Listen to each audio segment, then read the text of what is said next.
Good morning, this is Tara Stark and you are live with Tara here in downtown Weatherford overlooking the beautiful courthouse this morning. And this morning I have a very special guest with me, my most favorite person in the world. This is my mom, Linda Stark. Hi everyone. So,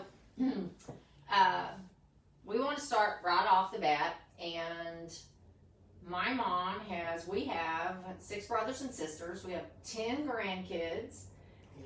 11 grandkids, and wanted to talk about what it was like going through the last couple of months through COVID and what that was like to be home, not only at your age, but my mom is also very highly immune compromised with an event that happened 25 years ago.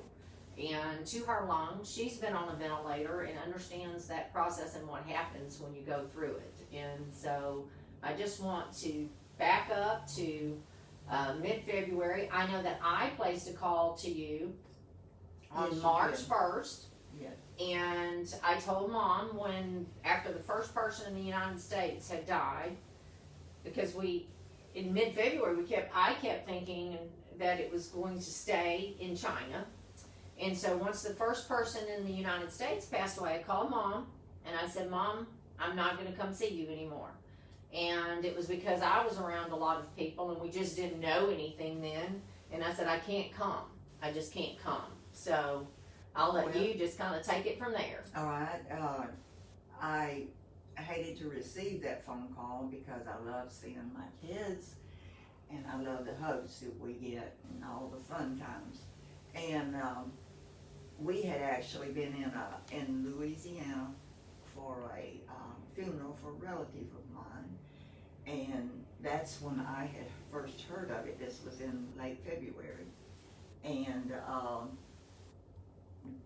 didn't really get the importance of what they were talking about until Tara called me and said, I can't come see you anymore. Wow, that was a wake-up call. So we started trying to understand a little more about what COVID was and what, especially me, what I had to do to protect myself. And so it brought us to a place where we hadn't been before, especially with our age. We were in denial about being senior citizens. Yeah. Still thought we could do like we once did, knowing we couldn't. And so we had a talk, and we decided that you and Dad. Dad and I, yes. The best thing we could do was for me to go ahead and self-isolate or self-quarantine. And that was a big decision because I felt like it would just shut me off from the world. And especially being in my shape, the shape that I was in with, I have underlying conditions. I have rheumatoid arthritis and lupus besides all of the lung issues and the history of pneumonia. And so, also I'm a senior citizen. So that we did that, and we decided that by staying at home, then we could do our part. And one of the most important things that we decided, I guess, I told Nance, I said, I don't fear dying, but I'm not ready to die yet. He said, well, we're all that way. We're all like that, and everybody's is. But anyway, we continued. We started this. Nance was the person, or your dad was the person that went out and exposed himself, I would suppose you would call it, for groceries as few times a week as he could go. We tried to plan a little better than we had been doing. And but when he came home, he had to take his shirt and his clothes and make sure that he was as clean as he could be before coming on in. And thankfully, we had already known that situation. We were very, very good about keeping our hands clean in the car. We keep the sanitizer and the things that they recommended in the car anyway, so that every time we go into a store or not, then we are, our hands, we don't carry anything, we don't bring anything back. But getting into that story, it was hard to, the thing I guess I disliked about it, once the nation was shut down, was number one, like I said, the wonderful hugs from my family. They were so gracious and so wonderful about running by, even if it was for a couple of minutes. They did not come in. They would yell at us through the screen, or, hey Mimi, what you need, or how y'all doing, all of those wonderful things that kids do. And if we needed something, it was dropped on the front of the house or on the patio, whatever they felt like we needed. They're just a bunch of wonderful, caring children. And so once we got to that point where we had to do this, and so what were we gonna do? We would be bored crazy. And so you do the usual things. You dig out your paints and whatever it is that you relate to. And that didn't work for me this time because my hands were pretty bad. And so I've done a couple of things that to keep my mind busy. I like to read, and I don't get to read very long at a time because I get sleepy, and usually it's nap time. But it's been very interesting, the conversations that Mance and I have. We spend our mornings on the patio, and we have our Bible lesson, and it carries us through the things that we knew we had to do. And with the love that is around us, it makes it wonderful. So we do that every morning with coffee on the patio. And we enjoy the beautiful evenings that we've had, this gorgeous spring, and sitting on the patio at night. It's been beautiful. And so we found things to do together, and getting all of the plants transplanted and put in the right pots and all this stuff, all the yard work, but we ran out of that too. And so he said, well, you want to just take a drive out somewhere. So that's what we would do. We would go out on country roads around Weatherford that we hadn't been on, just to go out and look at scenery, look at houses, and stare at, and most of them are in real estate. That's become interesting also. But yes, we got through those times, and one of my concerns was a medication that I take, and it was the 𝐻𝐷𝐿 and the scare that came about because of the recommendation of it for this coronavirus. But luckily I had gotten a 3-month supply from my pharmacy. So the fear being that you would run out of that medication. Because people would go get it. Yes. Like they did toilet paper. Exactly. And it's like, oh, and of course the thing got started, you can't get 𝐻𝐷𝐿, you can't get it anymore. And I said, right. What do we do? Yeah, with a certain diagnosis. And I had been on that medication for a couple of years, so that was not something I just jumped out there and wanted my doctor to do. And so those issues we covered. Doctor's visits were a little bit different. First time ever I did a duo, whatever you call it. Zoom call. Zoom call. Yeah. And let your doctor look at you, and I thought, man, I don't know what this is about. This doesn't work for me. But thankfully, we've been able to see another doctor that was able to see you in person, but the guidelines and restrictions were so bad that you felt like, what is this? It's more serious than we thought it really is. As we navigated through that, we just continued to find new interest, and recently I had one of Nancy's cousins had asked for some material on his side of the family, and Some ancestry. I'm sorry, I didn't get that. That's okay. His y'all's grandmother, Granny Cat, was his cousin, and so he had heard that she had kept a lot of things and had researched some things, and of course this was before the internet, and so I had to go through her things and try to separate them into what I felt like was he might need, and I'm getting pretty close to being able to send him some things, and that was it was just a lot of fun to do that and to look at people, and it brought me to the realization that, and I'm not being ugly or anything here, I thought if we had lived in the day of our ancestors, because we have found where some of our ancestors go back to the 1600s, a lot of them. Could we have stepped on that boat and come to America for religious freedom?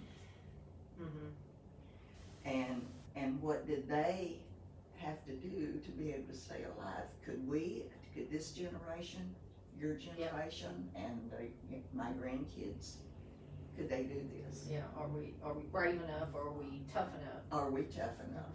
Do we have what it takes to step out or away and take care of our lives in a manner that we should? Yeah.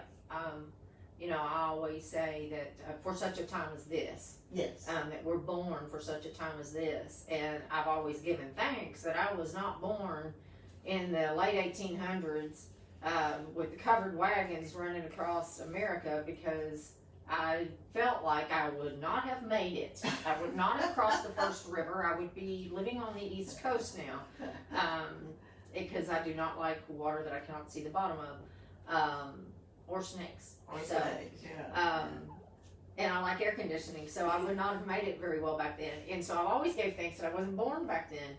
And I think as generations, you are born for such a time as this. And that's in the Bible, and Esther and her time, and so for such a time as this, we are created perfectly for this time. We're going through again so much more. There's so much we can do. We don't know what we're capable of until we face it, and then our resolve comes through. And so I know that in your lifetime you've gone through so many things, and y'all faced so many things together as a family, but as a child, but as you go through the world's changed so much in your lifetime. I mean, you and Daddy are going to be married 60 years this year on your anniversary. I think that's right. 59 or 60. I think it's 60. It's 60. Yeah. I'm gonna be 58. So yeah. Yes, I came from a small town in Louisiana where, and my mother was widowed when I was about 5 years old. And we had a large family, and we just did whatever we had to do, and we were pretty self-sufficient. But as you grew up and as we had children,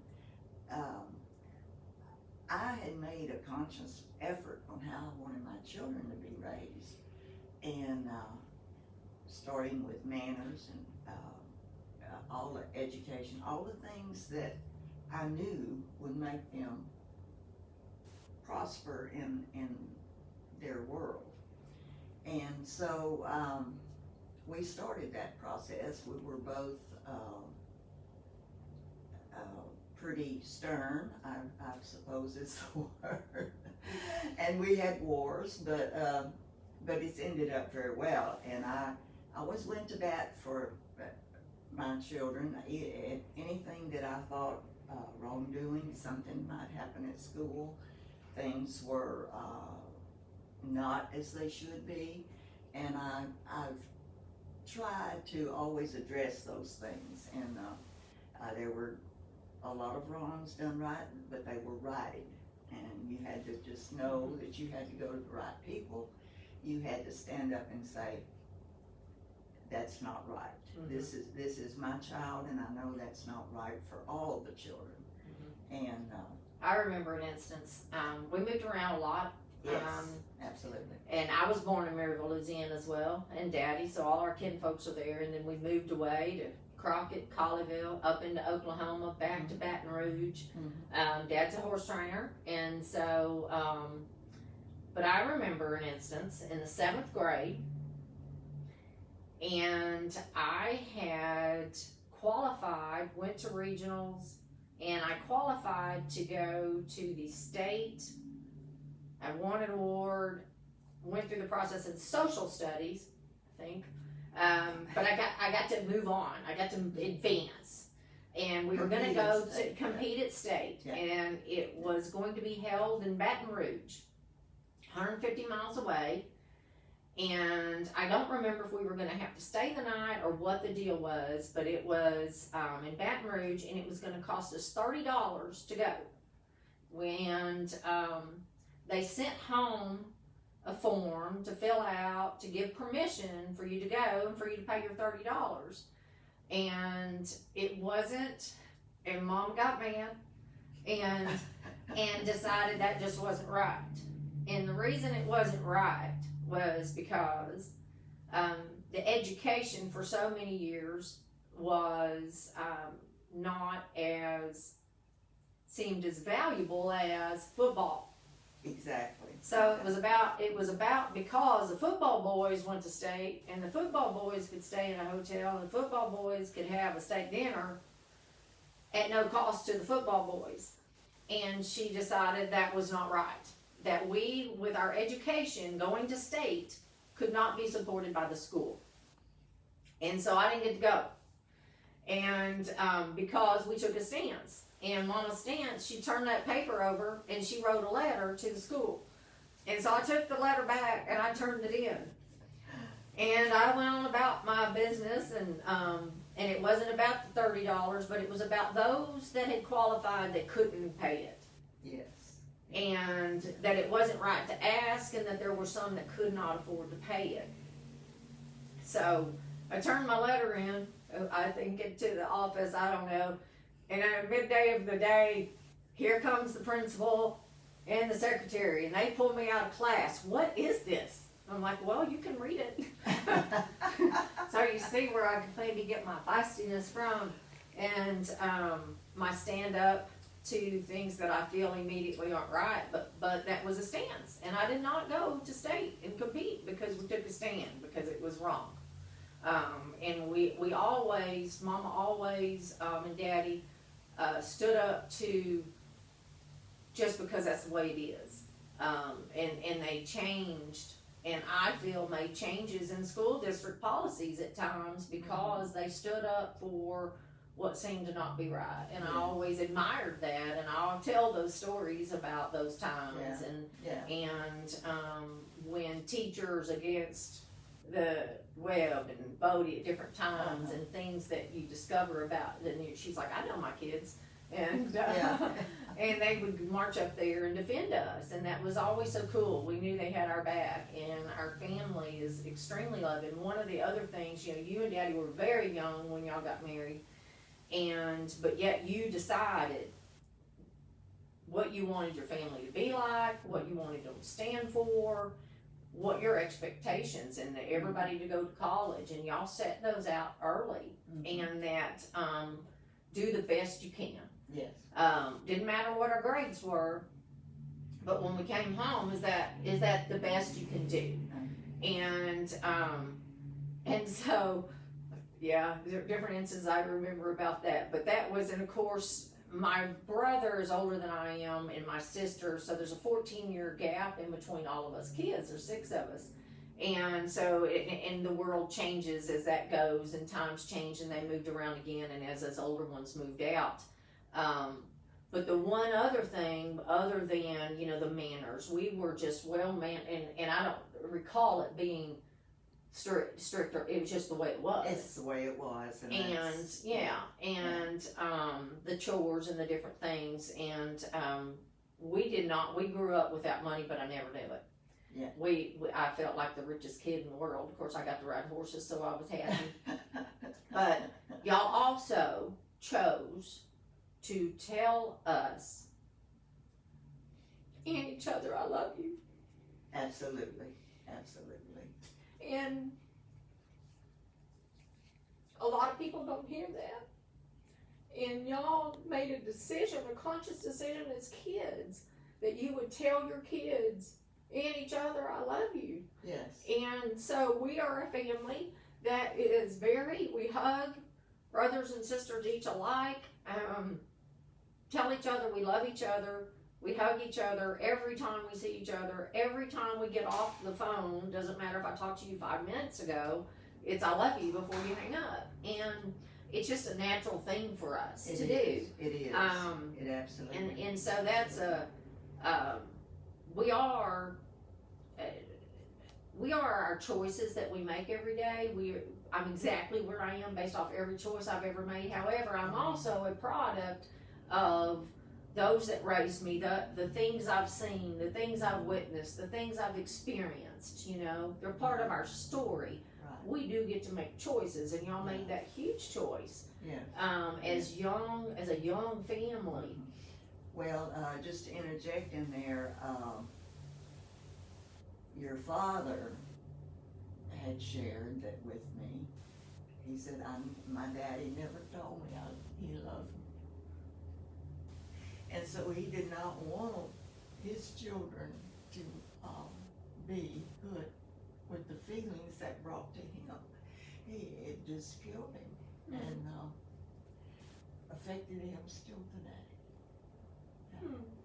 So, and I love your, so many times we get, you know, I know people take each other wrong, but the world takes those who are open about their feelings.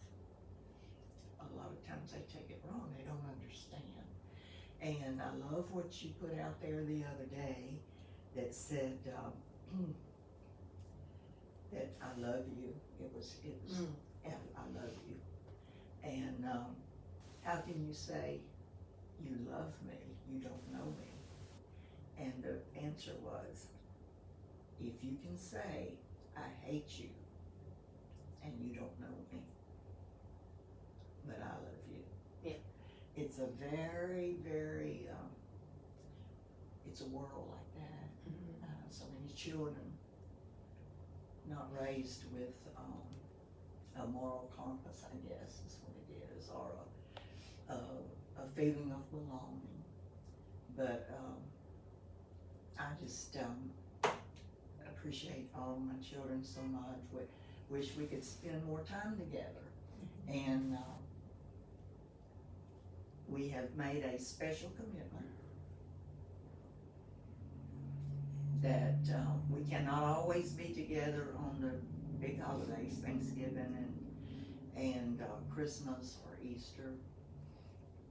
So we made a commitment years and years ago that we would try to set aside, no, not try, we would, set aside a weekend or a few days during the summertime when children were not at school and off to other activities and this kind of thing. And so we have done that, and each child takes the responsibility of finding us a place to have a reunion, and we're all there. And we're all there. And I love that fact that they're able to do that. I'm thankful for that fact that they're able to do that, and that they care enough about each other to want to do that. Yeah. And it's a wonderful place to be. Yeah, we're very blessed.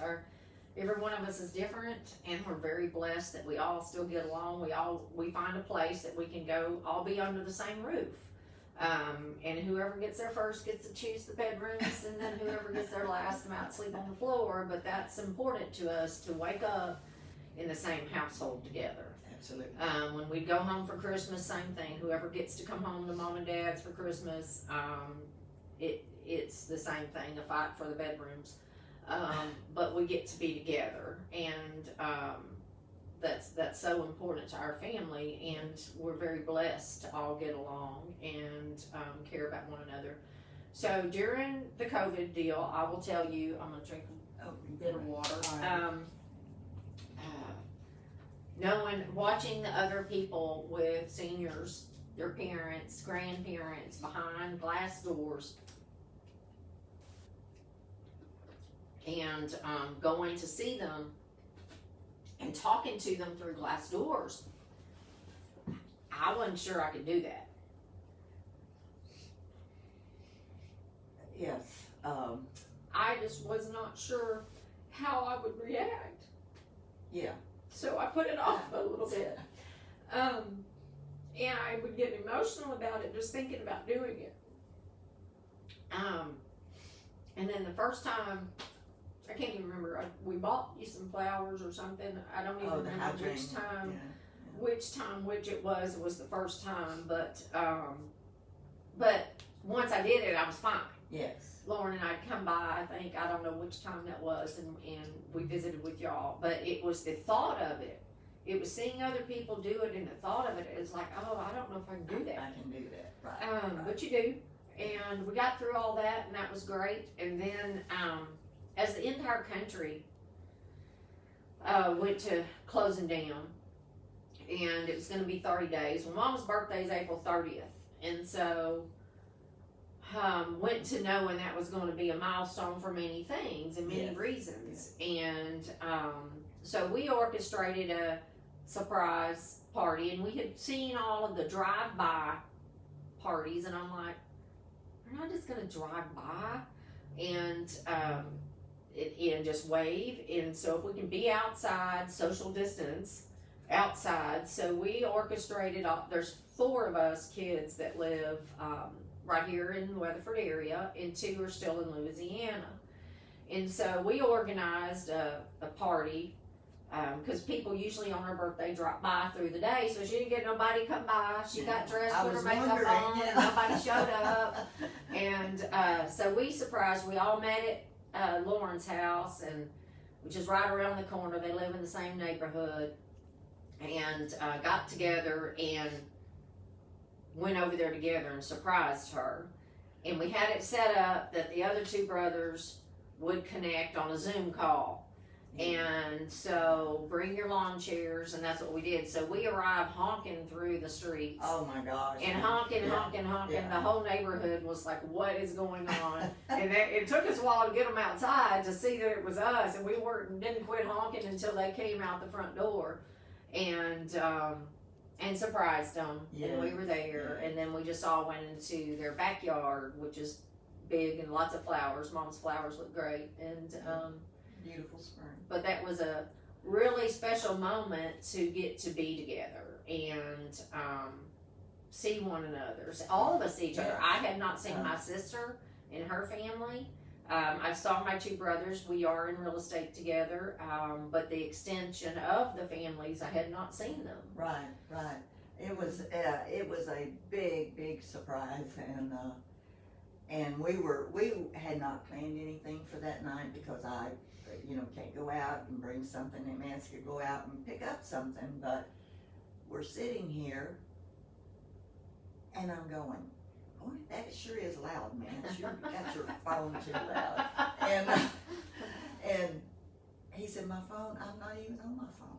I said, well, what is going on? So I got up and I go to the door, and oh my gosh, all these kids come pouring out. All of their cars parked along the street, and they were honking, and neighbors coming out, what's going on? And that was wonderful. And we went into the back, and we always sit in a circle. and that's just something we do. But it all started with when my oldest son, I don't remember the exact age, but his grandfather had passed away, and y'all were all small, and Papa. yes. Mm-hmm.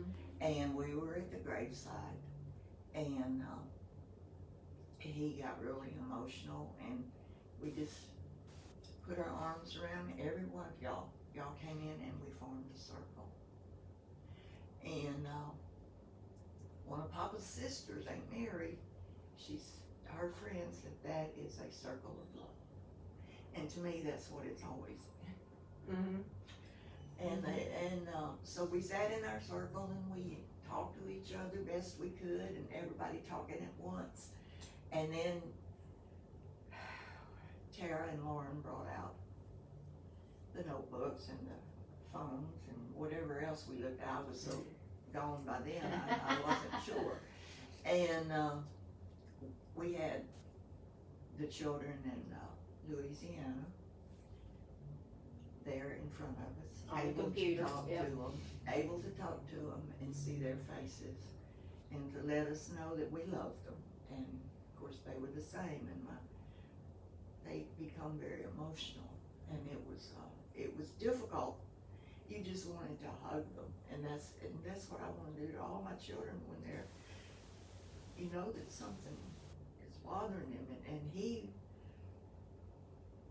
was so wanting to be home and be around family, and I just thank God for that. Mm-hmm. Yeah, it's really special. So next week is our family reunion. Yeah. And we'll be up by Lake 𝐋𝐢𝐯, and we're all very aware and cognizant of each other's families, and Momma and her health, and my sister and her husband and their health, and my brother Webb, and everybody. We've got so many different ones that have it compromised immune systems, and we're very cognizant of that. We don't take it lightly. We're not thumbing our nose in anything, No. yet No. I know one night at home I was like, if I have to live alone in my house, this is not how I want to live. No. You know, and at different times during all of this, that's what it began to feel like. Is this our Yes. future? Yeah, this is where will it stop? Yeah, and it will, and it will all come back out, and they will discover things, and it teaches a lot. It teaches a lot about ourselves, and It does. You reflect more. Yeah. You reflect more. And I have the feeling that, you know, so many have the fear of moving outside of their space. And I feel bad about that, because to me, if you're so fearful of dying, you're not living. Yeah. You start to fail to live. Yeah. And so we have to come to terms with that. And of course we need to follow and do what we're supposed to do, but we're each responsible for ourselves, Mhm. and health wise, and we're responsible for our families, and I hope that this time of COVID brought families closer Yep. together. Mhm. I hope it brought younger children whose mothers and dads work. They were able to form a better relationship with the teenagers they may have, to understand better, Mhm. and because it was, to me, a time for that. Mhm. Yeah, a lot of people going through a lot of tough times, a lot Yes. of stressful times. Yes. And then others did realize and enjoy that time together. You know, when we grew up as little kids, it was go outside and play on the ranch, you know. Yeah. And it was just go outside. But so many things, and so I'm curious, out of that this recent dates of period of time for the last couple months, what's the one thing you're gonna remember from all of that? Well, the hardest thing is the hugs I didn't feel. And